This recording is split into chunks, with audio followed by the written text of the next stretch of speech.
الله الرحمن الرحيم إن الحمد لله نحمده ونستعينه ونستغفره ونعوذ بالله من شرور أنفسنا ومن سيئات أعمالنا من يهده الله فلا مضل له ومن يضلل فلا هادي له أشهد أن لا إله إلا الله وحده لا شريك له وأشهد أن محمدا عبده ورسوله أما بعد فإن أصدق الحديث كتاب الله وخير الهدي هدي محمد صلى الله عليه وسلم وشر الأمور محدثاتها وكل محدثة بدعة وكل بدعة ضلالة وكل ضلالة في النار. Ikhwani fiddin rahimakumullah. Alhamdulillah, pada malam ini sekali lagi kita dapat berkumpul dan berada di rumah Allah ini untuk sama-sama kita mempelajari persoalan-persoalan akidah, seperti mana pada malam ini kita akan mempelajari tajuk ataupun perkara yang berhubungan ataupun yang bersangkut paut dengan masalah-masalah akidah di dalam kitab Tauhid yang ditulis oleh Syekh Muhammad bin Abdul Wahhab rahimahullah. Pada kesempatan ini kita sambung tajuk berikutnya di dalam kitab Tauhid ini. Syekh membawakan bab seterusnya, bab tajuk la yaqul abdi wa amati. Janganlah seseorang mengatakan hambaku, abdi, maknanya ini bagi lelaki, hambaku, wa amati, dan janganlah dia mengatakan hambaku, yakni bagi wanitanya. Wa fi sahih an Abi Hurairah radhiyallahu an anna Rasulullah sallallahu alaihi wasallam qala la yaqul ahadukum at'im rabbak waddi rabbak wal yaqul sayyidi wa maulaya wala yaqul ahadukum abdi wa amati wal yaqul fataya wa fatati wa gulami. Hadis ini diriwayatkan oleh Al-Bukhari dan juga Muslim, yang mana hadis ini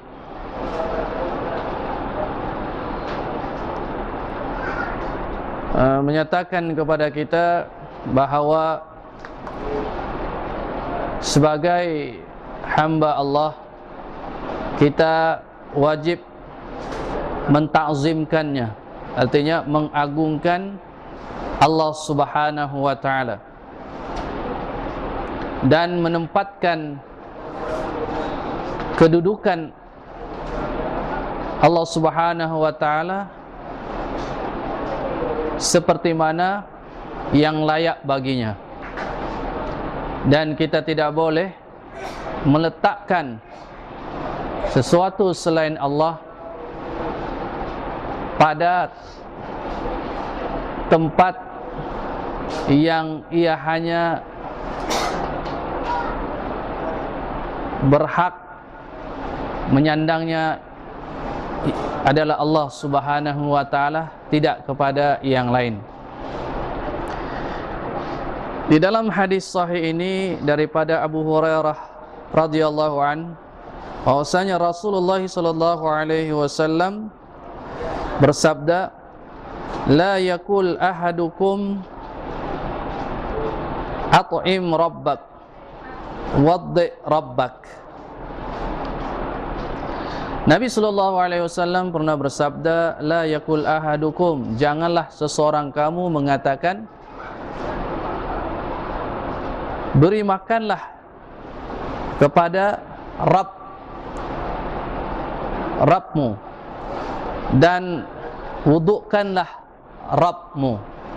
Perkataan Rabb di sini kalau kita perhatikan adalah Al-Khaliq, Al-Murabbi, Al-Mutasarrif. Ini diantara makna.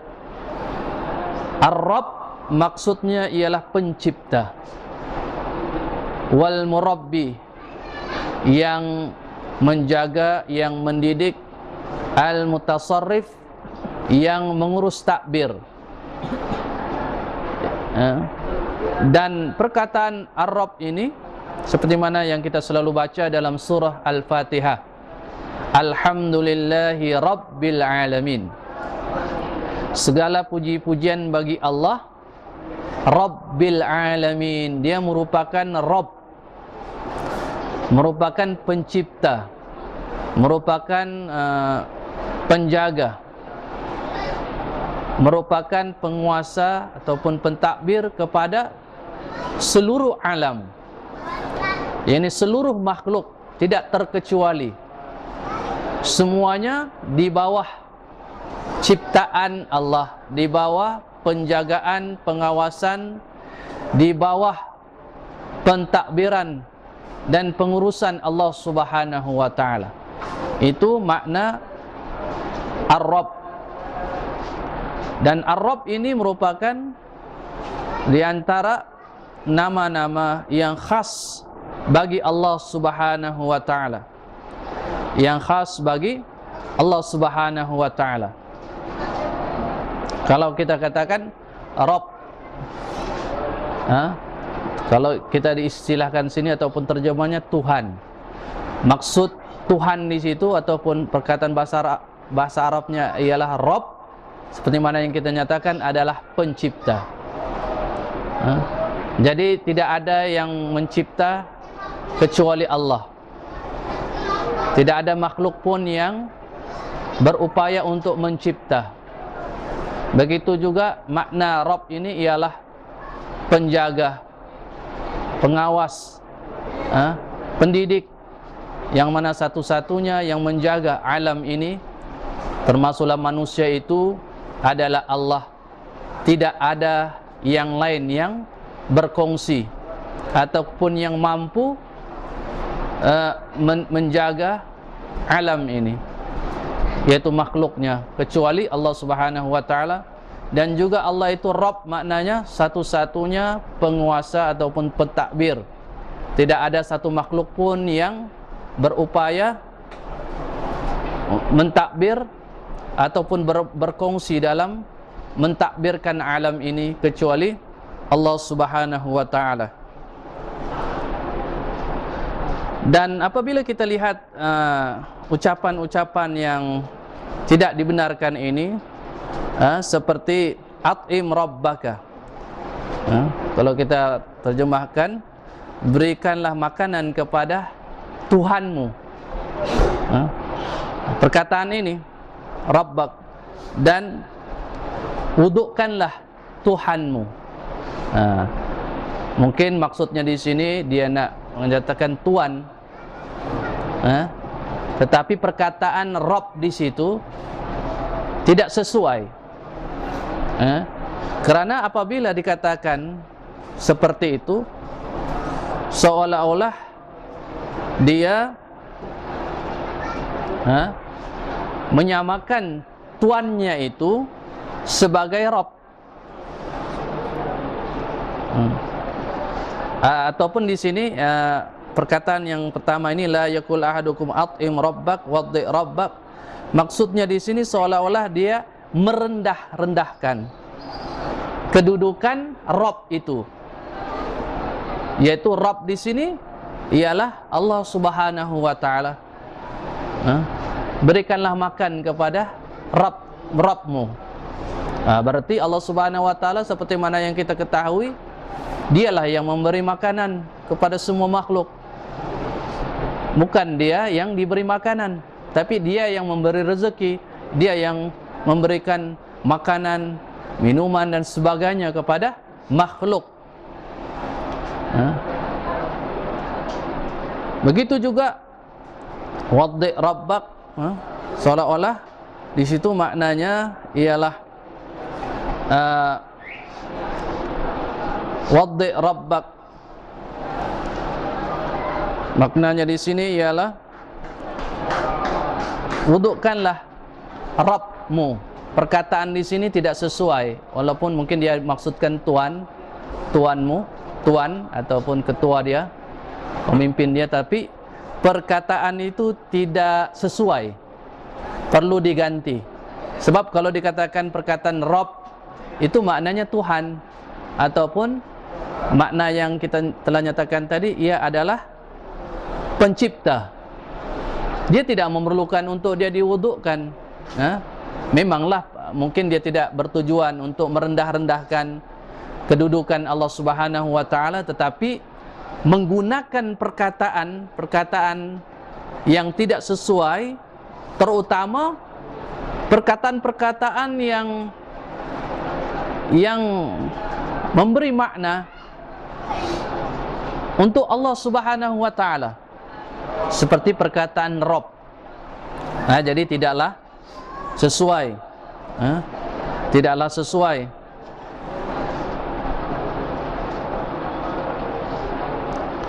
Kemudian dinyatakan seterusnya, wal yakul sayyidi wa maulaya. Nabi, apabila Nabi tidak membenarkan seseorang itu mengatakan perkataan Rabb, maka Nabi mengajar pada umatnya perkataan yang tepat, yang sesuai. Wal yakul sayyidi wa maulaya. Sayyidi maknanya, wa maulaya, sayyid, tuan, pemimpinku, wa maulaya, dan waliku ataupun pemimpinku, lebih kurang maknanya.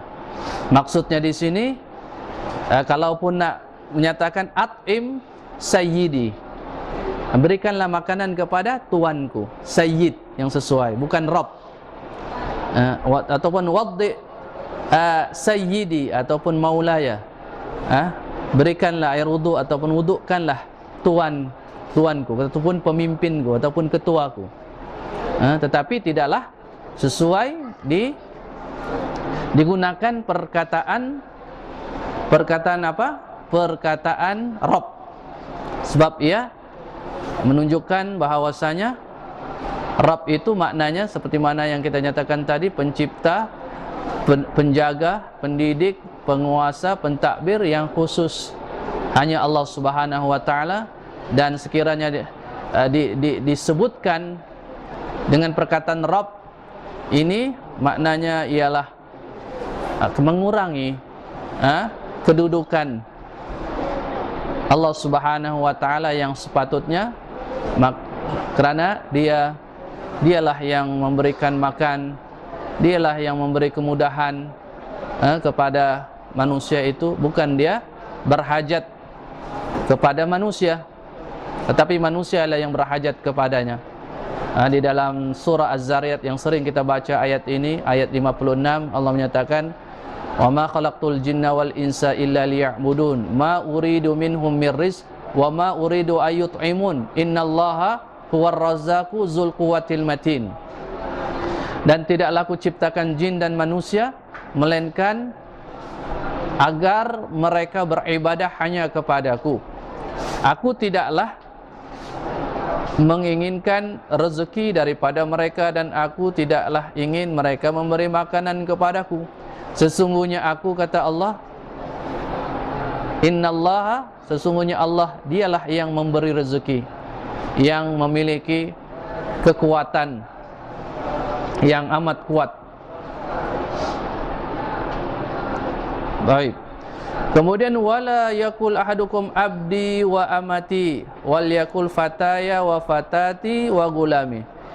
Dan janganlah seseorang kamu mengatakan abdi, hambaku, hambaku lelaki, ataupun kalau perempuan dikatakan amati, hambaku, yakni wanita. Misalnya dia ada orang gaji misalnya, ataupun orang-orang dahulu ada hamba sahaya.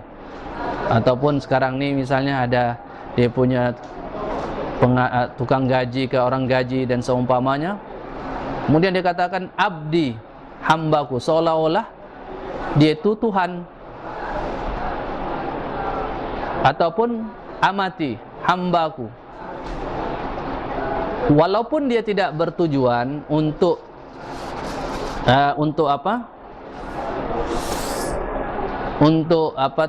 menyatakan bahawa dia itu adalah Tuhan, tapi perkataan yang dia lafazkan itu tidak sesuai, dan boleh dipahami bahwasanya dia adalah Tuhan, bagi orang yang tidak paham, jadi ia menjadi masalah besar. Dan sebenarnya ini merupakan adab, larangan ucapan seperti ini ialah adab, sebagai beradab dengan perkataan-perkataan ataupun dengan adab terhadap Allah, beradab dengan Allah Subhanahu wa taala.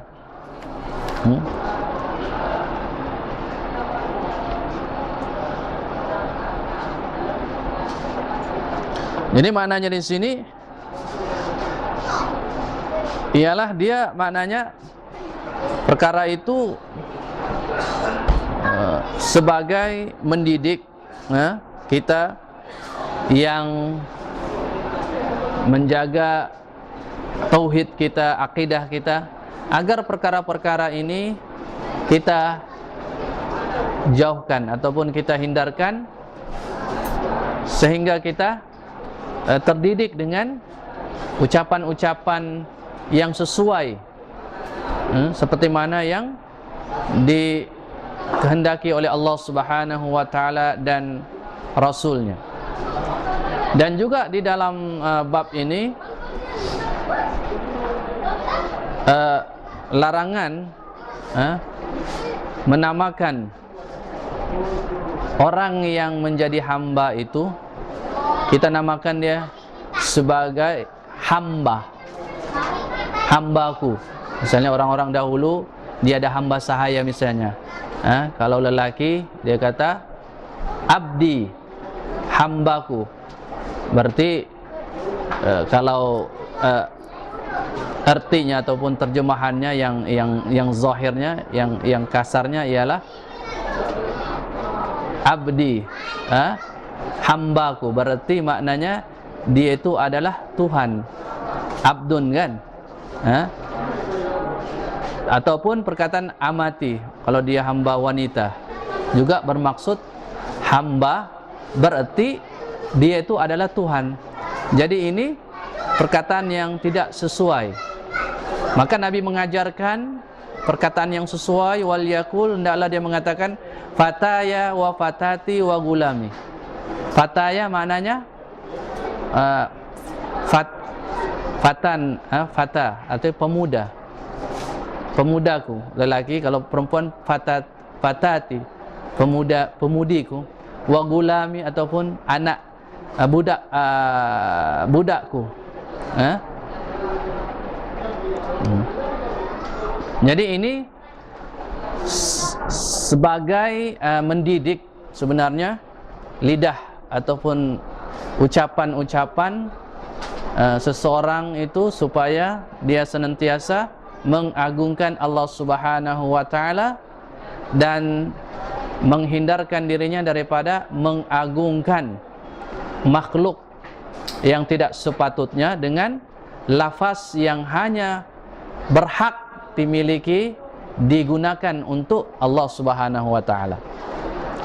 Ada di dalam kaedahnya sadduz zara'i, maknanya ini menghalang daripada perkara itu, dihalang supaya nanti tidak berlaku perkara-perkara yang tidak diingini. Ada istilahnya mencegah lebih baik daripada mengobati, pencegahan awal. Jadi perkara-perkara ini walaupun dia tidaklah mensyirikkan Allah, Tetapi apabila perkara ini dibiarkan, dia membawa kepada jalan-jalan kesyirikan. Kadang-kadang manusia ini sifatnya lemah. Kadang-kadang dia dikuasai oleh syaitan ataupun hawa nafsunya. Kemungkinan juga dia berbangga dengan kedudukan dirinya, sehingga ada manusia yang menyuruh pengikutnya beribadat kepadanya, sujud di hadapannya, meminta ampun kepadanya. Ada manusia seperti ini, maknanya dia sudah menjadikan dirinya sebagai Tuhan, sama seperti mana Allah Subhanahu wa taala. Jadi Islam menyekat daripada awal lagi, terutama perkara-perkara yang melibatkan ataupun jalan-jalan yang membawa kepada kesyirikan, ataupun orang yang mendengar perkataan itu, apabila dia mendengar orang itu ada kehebatan, ada keistimewaan, dia menyatakan, dia pun mempertuhankan, sebab dia kata dia tu mengatakan dia adalah Tuhan, ataupun mengatakan hamba, dan perkataan-perkataan yang tidak sepatutnya, sehingga orang yang lemah ataupun yang jahil menganggap bahawa orang itu ada kehebatan yang luar biasa, sehingga akhirnya mereka mendewa-dewakan ataupun mengagungkan orang tersebut, dan ini akhirnya terjatuh kepada kesyirikan. Jadi perkara-perkara yang bukan dia syirik, tetapi ia merupakan jalan-jalan kepada syirik itu, maka Islam melarang.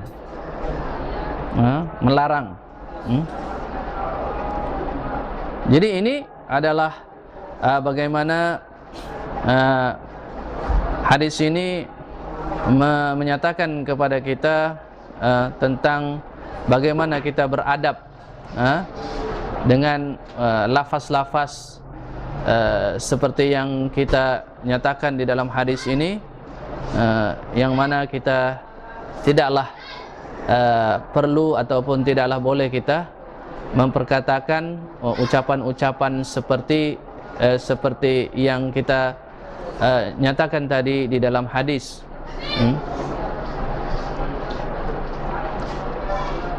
Dan satu perkara yang perlu, yang menarik juga yang kita ingin nyatakan di sini tentang hadis ini, seperti mana yang disyarahkan oleh Syekh Muhammad bin Shalih Al-Utsaimin rahimahullah. Dia menyatakan di sini, dia menyatakan husnu ta'limir rasuli sallallahu alaihi wasallam haitsu innahu idza naha an syai'in fataha lin-nasi ma yubahu lahum. Baiknya pendidikan dan pengajaran Rasulullah sallallahu alaihi wasallam kepada umatnya ini, di mana apabila dia melarang sesuatu, maka dia akan membuka peluang kepada umatnya ini untuk melakukan perkara-perkara yang dibolehkan. Misalnya di dalam hadis ini dia menyatakan, janganlah kamu mengatakan abdi wa amati, hambaku, tetapi katakanlah pemudaku, pemudiku. Jadi dia maknanya dia tukar perkara yang dilarang kepada perkara yang dibolehkan. Jadi ini keelokan pendidikan Nabi sallallahu alaihi wasallam. Seperti mana juga ini adalah sama metodenya ataupun tariqah seperti mana di dalam Al-Qur'an. Kalau kita lihat Allah Subhanahu wa taala melarang sesuatu, dalam masa yang sama dia membenarkan sesuatu yang lain.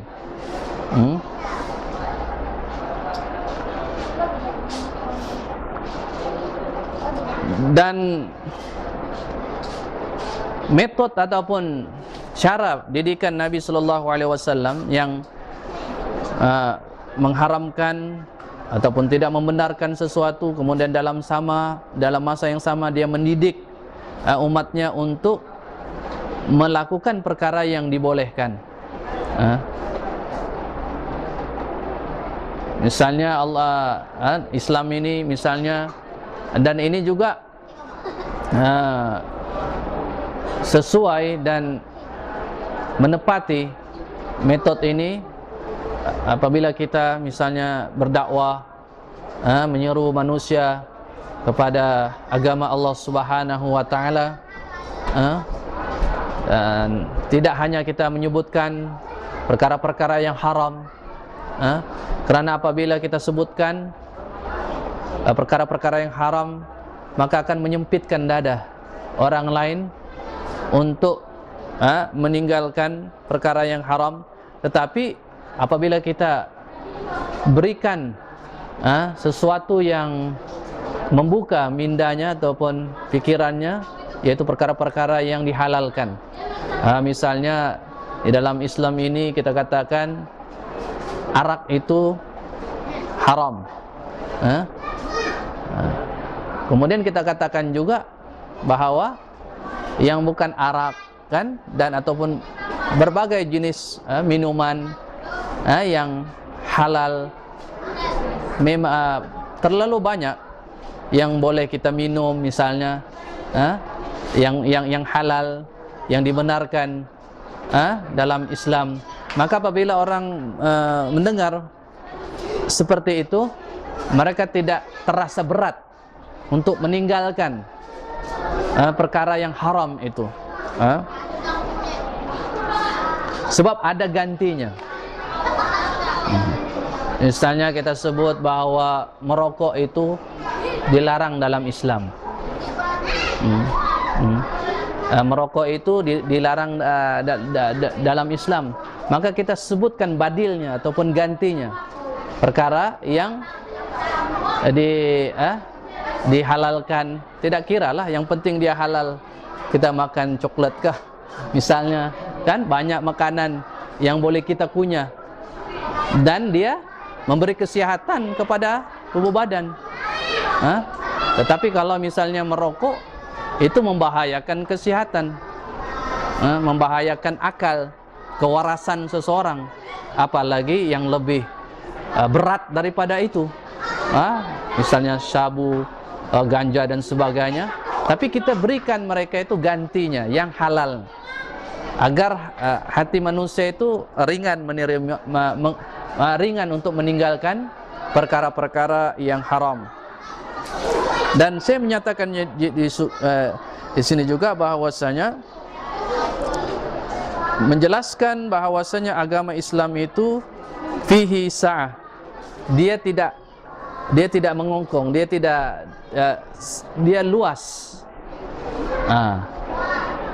Dia maknanya maknanya dia adalah perkara yang luas, yang mana semua apa yang diperlukan oleh manusia, maka agama Islam telah memberi jalan dan penyelesaian, menjelaskan perkara-perkara yang diperlukan oleh semua manusia. Misalnya perkara-perkara yang diharamkan, dalam masa yang sama juga Islam menghalalkan. Bukan saja perkara-perkara yang haram kan, dia ada perkara-perkara yang dihalalkan oleh Islam ini.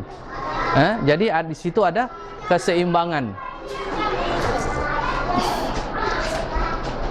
Baik, jadi di dalam bab ini seperti mana biasa penulis Syekh Muhammad bin Abdul Wahhab rahimahullah memberikan kesimpulan fihi masail, dalam tajuk fihi masail, persoalan, masail, masalah-masalah, yaitu persoalan-persoalan.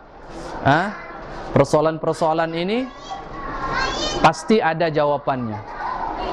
Islam ini mengandungi ajaran-ajarannya, dan setiap ajaran Islam itu ada keterangannya, ada dalilnya. Itulah yang kita perlu memahami dan mengetahui. Setiap persoalan agama ini pasti ada dalilnya. Dan kita tidak akan dapat dalilnya kalau kita tidak belajar, kalau kita tidak mempelajarinya, kalau kita tidak memahaminya. Al-ula yang pertama, an-nahyu an qaul abdi wa amati.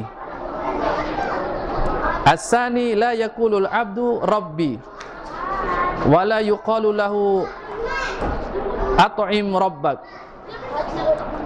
Yang pertama ialah larangan dari ucapan abdi wa amati, hambaku. Apa dalilnya? Dalilnya hadis yang kita pelajari, yang kita nyatakan sebentar tadi, di mana Nabi sallallahu alaihi wasallam menyatakan la yakul ahadukum at'im rabbaka waddi rabbaka wal yakul sayyidi wa maulaya. Kemudian wala yakul ahadukum abdi wa amati wal yakul fataya wa fatati wa gulami. Itu dalilnya. Kalau ada orang tanya, mengapa tidak boleh menyatakan abdi? Kita katakan dalilnya hadis yang diriwayatkan oleh Al-Bukhari ataupun hadis Abu Hurairah, daripada Nabi sallallahu alaihi wasallam menyatakan, janganlah kamu mengatakan abdi, tetapi katakanlah fatati, katakanlah fataya ataupun fatati ataupun gulami. Kemudian yang kedua juga, lebih kurang juga, yang kedua, as-sani la yaqulul abdu rabbi. Janganlah seseorang hamba ataupun orang gajinya ataupun orang bawahannya, misalnya dia menyatakan kepada pemimpinnya ataupun tuannya rabbi. Perkataan Rabb itu, sebab perkataan Rabb itu maknanya pencipta, jadi tidak sesuai, walaupun tujuannya menghormati misalnya, tetapi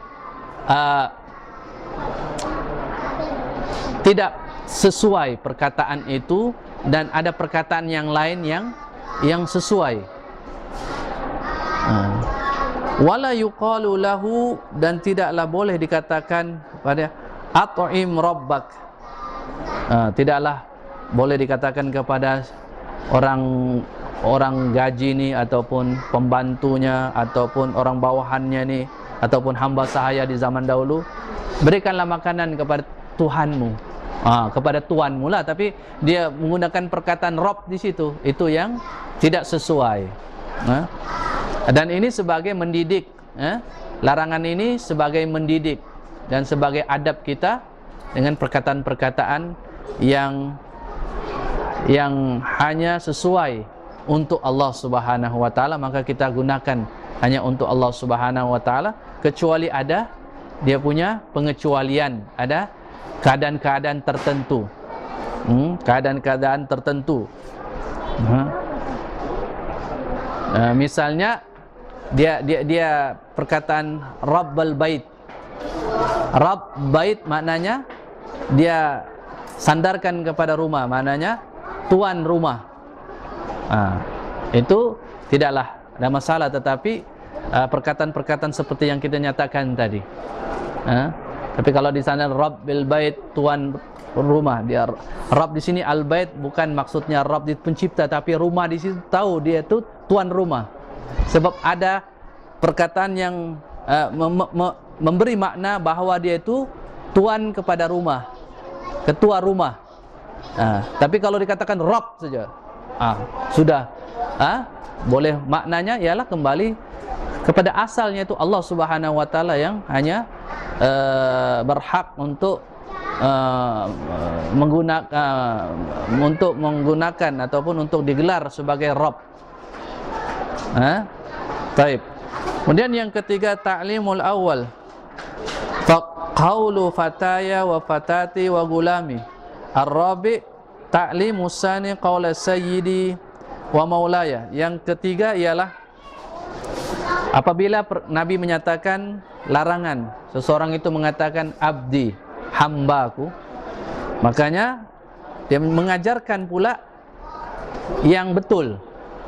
Daripada abdi, perkataan abdi tukar kepada fataya ataupun fatati ataupun gulami, yang sesuai. Begitu juga yang kedua, Nabi sallallahu alaihi wasallam menyatakan janganlah seorang hamba ataupun orang bawahannya nih, ataupun orang gajinya, ataupun kalau zaman dahulu hamba sahaya, dia menyatakan Rabbi. Tapi Nabi ajarkan kepada si orang bawahannya nih, gunakanlah perkataan Sayyidi ataupun Maulaya, tuan, ataupun Maulaya. Yang kelima, at-tanbih lil murad, wa huwa tahqiqut tauhid hatta fil alfaz. Ini sebagai memberi peringatan kepada perkara yang dimaksudkan, yaitu untuk mentahqiqkan tauhid, artinya betul-betul membuktikan tauhid seseorang itu kepada Allah Subhanahu wa taala, sehingga perkataan-perkataan perlu dia jaga. Ucapan-ucapannya, walaupun memang dia tidak bertujuan untuk mensyirikkan Allah Subhanahu wa taala, tetapi orang yang betul-betul mantap akidahnya, betul-betul paham akidah, sehingga dia menjaga ucapan-ucapannya itu, sehingga tidak tidak menjejaskan dia punya tauhid kepada Allah Subhanahu wa taala, yang mana dia menjaga sama ada ucapan-ucapan dia dan juga perbuatan-perbuatannya. Jadi orang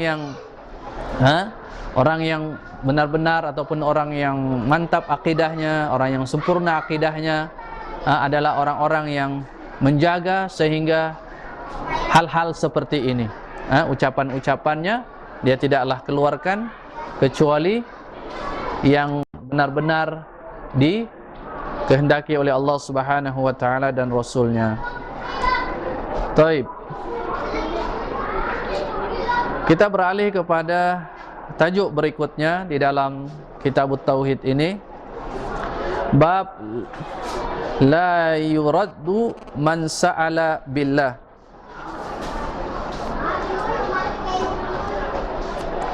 La yuraddu man sa'ala billah. Maksudnya di sini ialah janganlah ditolak, artinya permintaan orang yang meminta dengan menyebut nama Allah.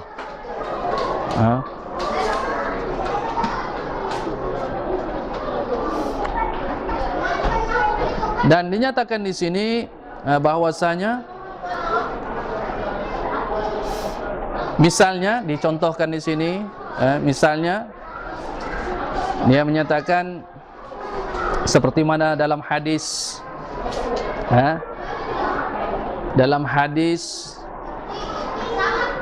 yang kita telah juga nyatakan, hadis kisah 3 orang Bani Israel yang mengalami sakit, panjang hadisnya.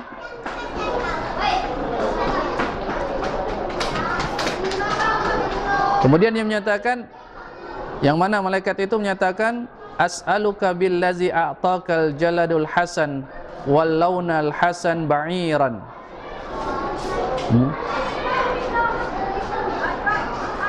Aku meminta kepadamu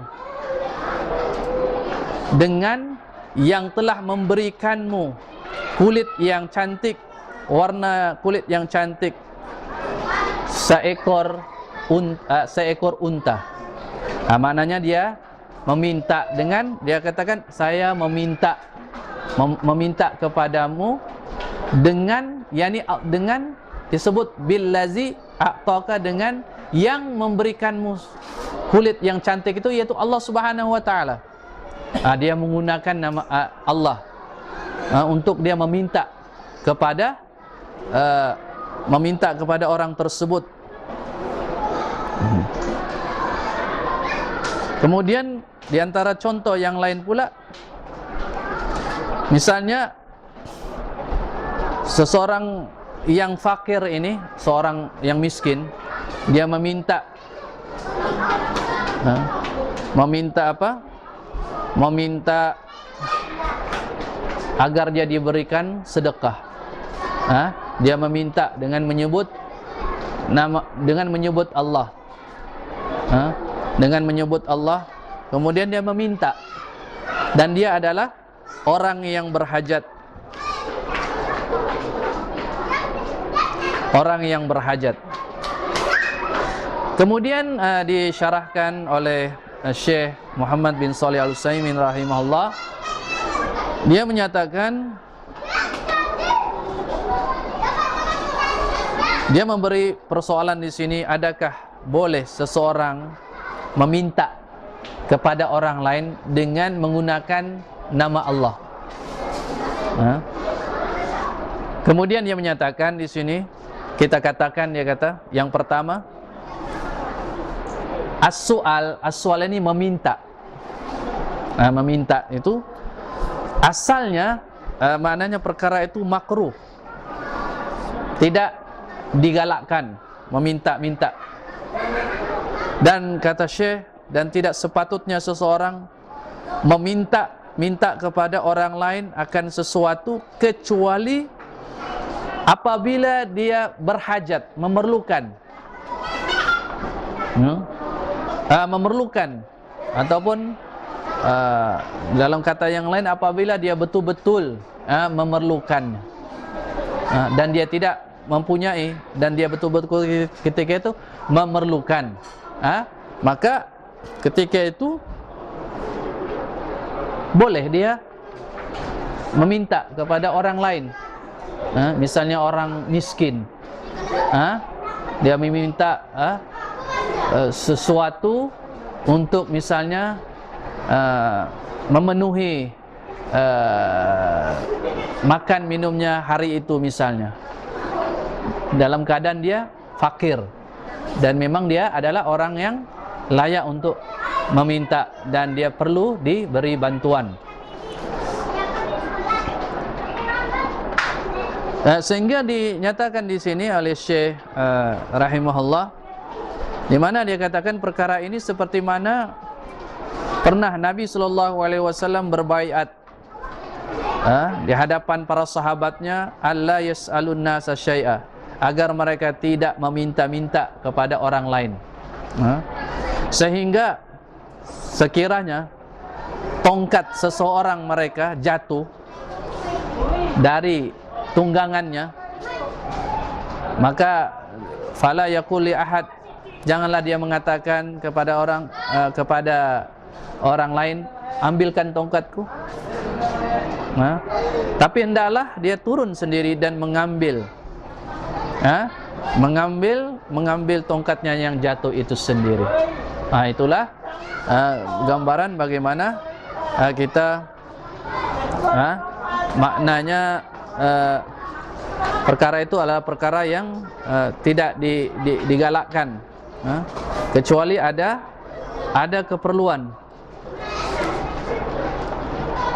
Baik. Kemudian dinyatakan juga oleh Syekh di sini tentang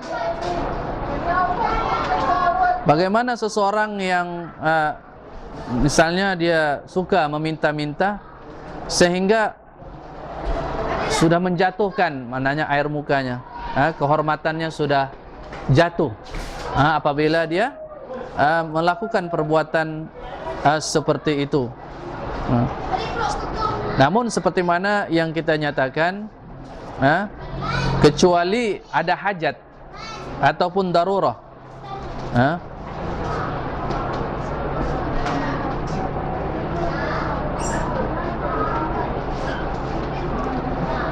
di dalam sebuah hadis Nabi sallallahu alaihi wasallam ada menyatakan, innal insan la yazalu yas'alun nasa hatta ya'tiya yaumul qiyamah wa ma fi wajhihi muz'ata lahmin. Sesungguhnya manusia yang suka meminta-minta kepada orang lain sehingga dia datang pada hari kiamat dan di wajahnya itu sudah macam tidak ada isi, tulang. Artinya menunjukkan mukanya itu hodoh ataupun buruk sekali. Jadi hadis ini memberi kesedaran kepada kita bahawasanya perkara meminta-minta ini suatu perkara yang dibenci, melainkan ada keperluan yang mendesak ataupun istilahnya dalam keadaan darurah.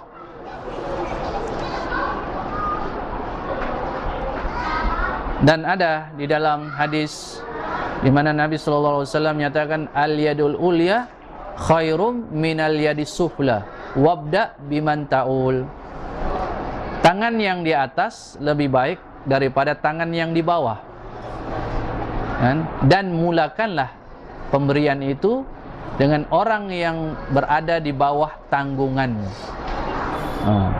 Jadi jelas menunjukkan kemuliaan itu adalah tangan yang memberi daripada tangan yang menerima. Dan kita makanya kita perlulah mendidik diri kita supaya menjadi penyumbang, sehingga kita dapat menyumbangkan apa yang perlu, apa yang kita ada ataupun apa yang kita mampu untuk kita sumbangkan. Bukan hanya uang ringgit, bukan hanya harta, tetapi banyak hal yang Allah Subhanahu wa ta'ala telah ajarkan kepada kita sebagai hamba-hambanya untuk melakukan kebaikan,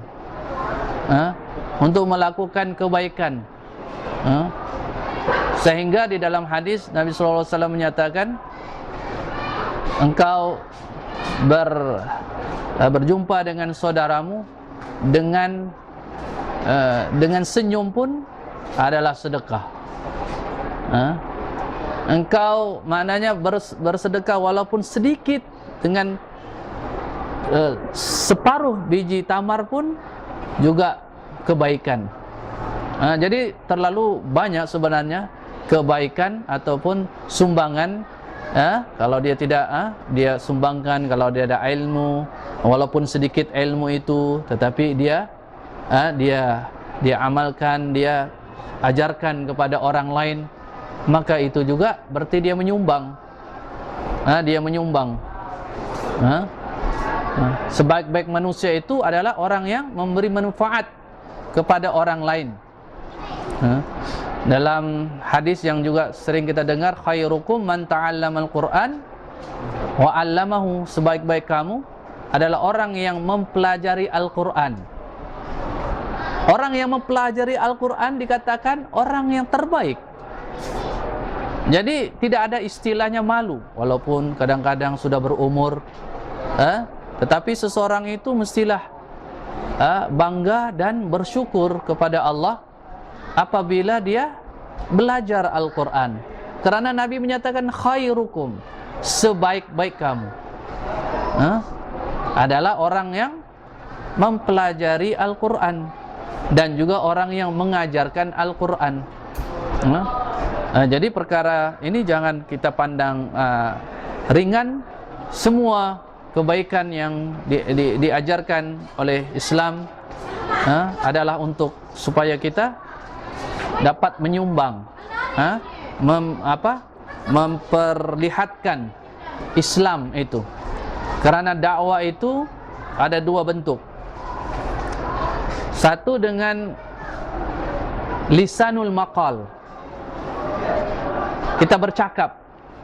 Lisanul maqal, kita bercakap tentang kebaikan Islam, tentang kebaikan solat, kebaikan menjaga aurat, dan betapa bahayanya perkara-perkara yang diharamkan, bahayanya arak misalnya, bahayanya berjudi, yang memberi kekecohan dan pergaduhan dan ketidaktentraman pada penduduk sebuah tempat ataupun kampung itu,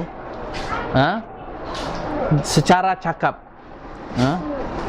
Tetapi tidak kurang pentingnya dan memang sangat penting juga dakwah itu dengan lisanul hal.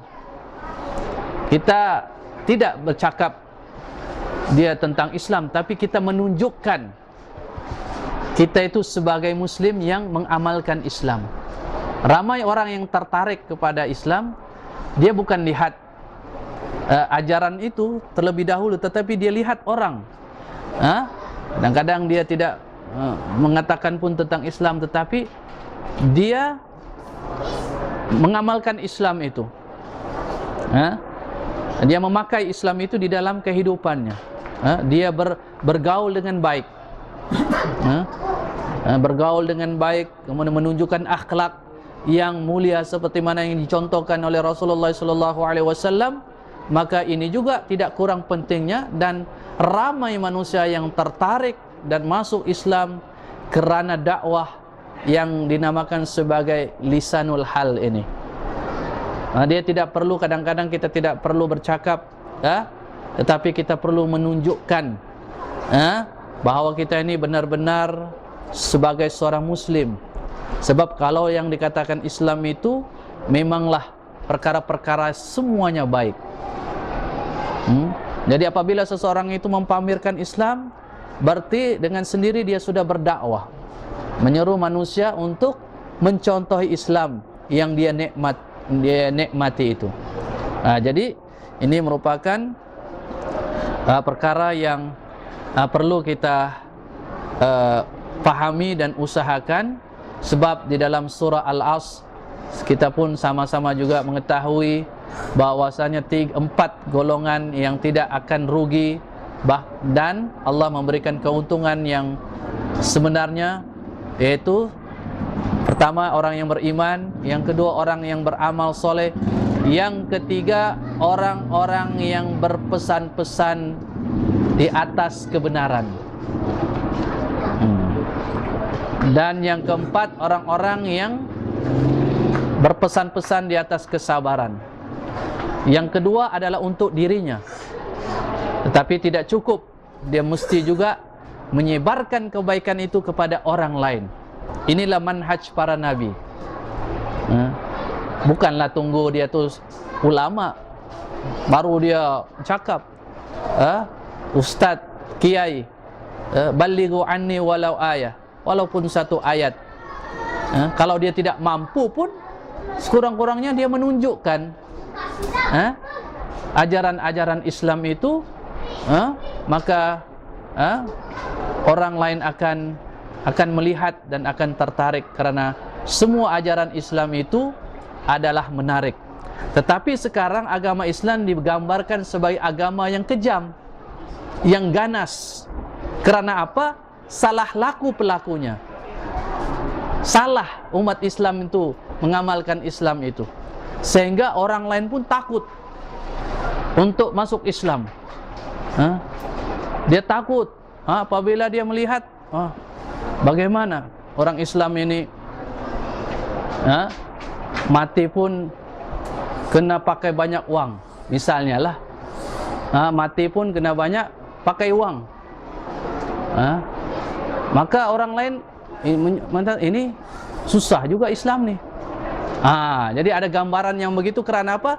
Kerana sebagian umat Islam salah mengamalkan Islam itu. Yang mudah jadi susah, sehingga susah itu dia tidak dapat berkahwin, dia melakukan zina, wal-iyazubillah, sebab banyak syarat-syaratnya. Jadi gambaran Islam itu perlu diperbetulkan oleh setiap orang Islam. Ada satu cerita sebelum kita mengakhiri kuliah ini, saya kongsikan cerita yang masyhur. Ketika Raja Abdullah meninggal dunia, dia dikebumikan walaupun dia adalah raja ataupun orang yang terkaya di dunia. 10 orang terkaya di dunia. Mungkin dia senarannya nomor 3 atau 4 terkaya di dunia. Apabila dia meninggal dunia, dia diuruskan jenazahnya sehingga dikebumikan mengikut sunnah, mengikut apa yang dilakukan oleh Rasulullah dan para sahabat. Sehingga 500 orang Cina yang bekerja di Arab Saudi, 500 orang Cina yang bekerja di Arab Saudi ketika itu melihat upacara yang sangat sederhana, sebenarnya ia menepati syarak. Maka mereka dengan Allah bagi hidayah pada mereka sehingga mereka memeluk Islam secara beramai-ramai, seramai 500 orang. Bayangkan, bukan seorang, 500 orang. Inilah yang memberi manfaat kepada maknanya kepada dirinya dan juga kepada umat yang lain. Dengan Islam itu digambarkan dengan gambaran yang betul. Tetapi kalau Islam itu digambarkan dengan gambaran yang salah, sehingga ada orang yang meninggal dunia dikatakan kiai, guru dan sebagainya, ada orang yang mengambil tanah kuburnya,